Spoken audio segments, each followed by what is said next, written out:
بسم الله الرحمن الرحيم. سبحان الذي أسرى بعبده ليلا من المسجد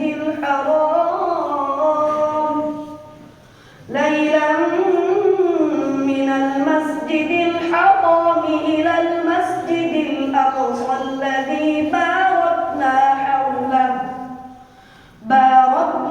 حوله لنريه من آياتنا إنه هو السميع البصير. وآتينا موسى الكتاب وجعلناه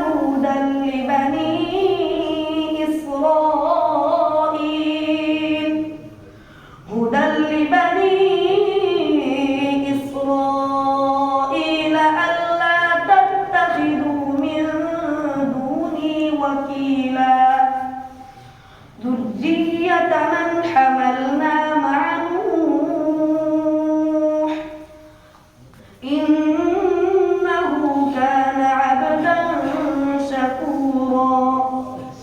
وقضينا إلى بني إسرائيل في الكتاب لتفسدن في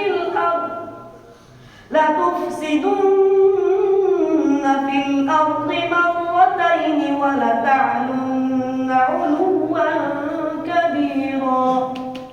صدق